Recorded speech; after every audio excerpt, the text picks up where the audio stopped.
नमस्कार दर्शक बंधु मामी किचन को आपण मन को स्वागत। मु आज मसूर डाली चकुली प्रस्तुत करने जाऊँगी। से मसूर डाली 30 ग्राम नहीं एवं बतुराई रखी गोटे घंटा आगर बतुराई एवं मसूर डाली को एवं ग्राइंडिंग करदे।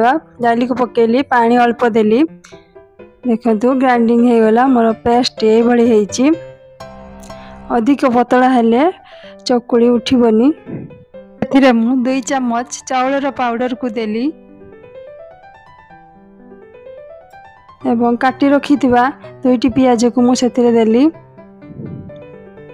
किछि भुसुंगा पत्र काटी रखी देली से कस्तूरी मेथी को देली परिमाण अनुसार लुण देली हलदी देली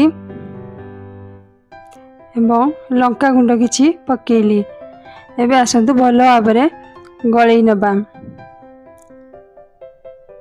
एही मसूर डाली चकुली बहुत भल लगी थाए। देखु मो गलई सारी एबे आनटी बहुत बहली आई तेणु से आउ किछि पानी दे पतला करनबा। टिके पतला हेले चकुली भल होता है। देखु मोर आनटी प्रस्तुत हो गला। मसूर डाली आण प्रस्तुत हो गला। एबे 5 मिनिट घोड़नी दे छाड़ीदबा। 5 मिनिट गला आमे घोड़नी खोलु। एबे चकुली प्रस्तुत करवा। आनटी ये तावा बसैली गरम हो आसलानी। एबे से सरिष तेल किछि दे खड़िका साहाय्य तावार चारिकड़ लगे देली। एबे मसूर डाली मिश्रण को से चकुली आकार पकेली। ये मसूर डाली चकुली बहुत भल लगी थाए। गरम गरम खाइले अधिक भल लगे। जदि मो वीडियोटी आपन को भल लगे तेबे लाइक और सब्सक्राइब करिया को भूलिबेनी। देखु चकुली ऊपर किछि सरस तेल मु पकेली। एबे गोटे पट हो आसलानी अलटाई नबा। अलटाई नेली तेल देई एपट सेपट करी नबा। कम आंच रे आमे चकुली प्रस्तुत करिबा। कम आंच रे रखी रखी चकुली कले मुसमुसिया होता है। पाटी की स्वाद मध्य लगे। मु तेल रे चारिकड़ मु चकुली बुलेनी। एबे अलटाई नबा। मोर चकुली हे आसलानी। एबे अन्य प्लेट को काढ़ी नबा।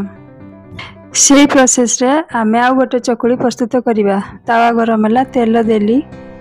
एबे से मिश्रण को पकेइली। चकुली को यही भाव में पकई नबा।